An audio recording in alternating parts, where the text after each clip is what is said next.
Chers compatriotes, l'heure est grave. Comme vous l'avez vu cet après-midi dans une concession privée, où l'URCA a organisé une réunion avec le bureau politique prévu depuis longtemps à Bégoua. Nous avons assisté à la mise en lumière de la dictature du régime en direct. Ce n'est aucun secret pour personne que Touadéra est un dictateur sans scrupule. Un dictateur que la communauté internationale et en particulier la MINUSCA a créé pendant 10 ans de règne. Tous les efforts consentis par cette communauté internationale par des accompagnements techniques, financiers et sécuritaires pour aider le pays à revenir à l'ordre constitutionnel est un gâchis.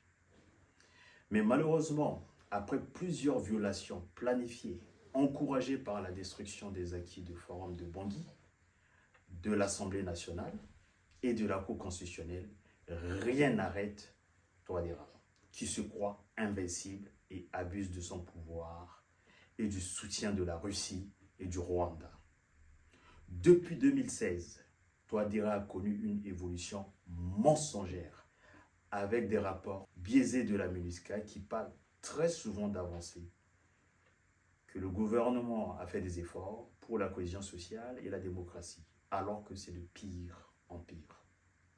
La crainte de la fin de son mandat rend Touadéra anxieux, agressif et affiche son véritable visage de terreur. Mais cela va inciter chaque Centrafricain à le faire partir. Aujourd'hui, plus fort que lui, il ordonne à ses gendarmes d'attaquer le président lycée Georges Bologili lors de son échange avec les populations de Bégoua. Une atteinte à la démocratie et l'échec de la MINUSCA et de la communauté internationale qui l'ont laissé faire pendant les 10 ans par des mensonges qui l'ont permis de mettre en œuvre sa stratégie. Non seulement de détruire la démocratie, mais aussi de commettre de graves crimes et de massacres dans nos provinces aux yeux d'une MINUSCA qui fait la sourde d'oreille et le soutient. Cette communauté internationale qui soutient la RCA et la MINUSCA qui déploie 20 000 hommes dans le pays ne s'intéresse pas aux populations et aux hommes politiques victimes de ces violations de la démocratie. Et n'en parlons pas de nos provinces. En ayant des compétences multiples telles que le droit de l'homme, la liberté d'expression et celui en charge des questions politiques au sein de la MINUSCA, ils sont juste dans le pays pour promouvoir leur carrière. Rien ne les inquiète quant aux opposants peut aller s'exprimer sur les chaînes publiques, la radio-télévision. Celui-ci est non seulement un symbole, mais un indicateur de la démocratie en danger. La MINUSCA a laissé faire pendant 10 ans. Cette même MINUSCA a été impliquée dans l'organisation de ce fameux référendum contesté qui a anéanti le socle de la démocratie en Centrafrique. Comme la MINUSCA a toujours l'ambition de soutenir Touadéra et que Touadéra a toujours raison, alors les opposants sont abandonnés à eux-mêmes. Il fait ce qu'il veut. Il a été à l'école de la dictature, soutenu par la MINUSCA, alors que nous rentrons dans la chaîne de violence, comme ils l'ont dit le samedi dernier, qui sont prêts à violenter les hommes politiques lors de leur marche prévue le 4 avril. L'un d'entre eux affirme clairement que c'est ce jour qu'il ira à la Cour pénale internationale. Qu'est-ce qui serait donc encore nécessaire pour que la communauté internationale et la MINUSCA prennent leurs responsabilités? Et c'est dans ces conditions que la chef de la MINUSCA cherche à organiser et à planifier, au nom de la démocratie, la sécurisation des élections avec les officiers personnels de Touadéra. L'opposition politique n'a organisé qu'une seule manifestation pendant les 10 ans de règne de Touadéra. Et il s'agissait de la violation et de la défiance de Touadéra à enfreindre les recommandations du Forum de Bangui et la Constitution de 2016. La marche était pacifique, mais elle a été ignorée par la communauté internationale et la MINUSCA.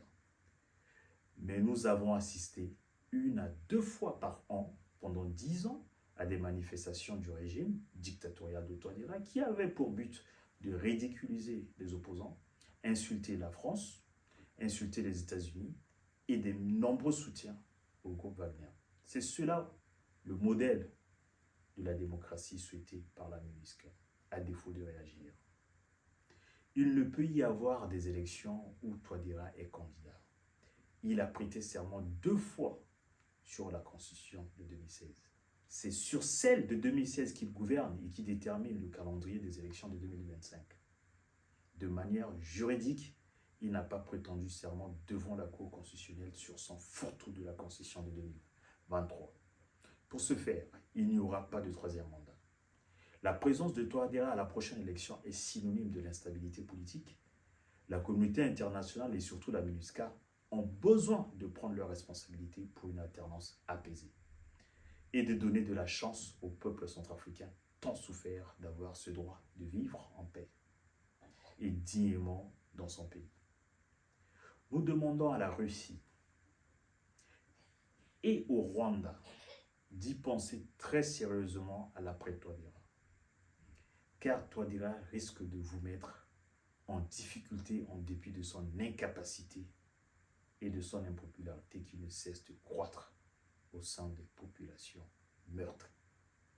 Il ne cesse aussi de gaspiller l'argent public pour acheter la conscience des populations au lieu de leur offrir l'eau, l'électricité, les routes, les écoles modernes et les infrastructures de base.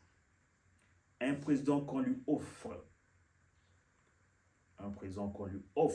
des blés et du pétrole pour son peuple, il n'hésite pas à vendre et prendre l'argent avec ses proches sans scrupule. Qu'est-ce qu'il peut apporter de nouveau au peuple centrafricain avec cette sorte d'insouciance? La Russie et le Rwanda seront dans la stabilité avec leur intérêt dans le pays, avec garantie sans Touadéra. Il faudrait y penser. Chers compatriotes, je vous remercie. Que Dieu bénisse la République centrafricaine.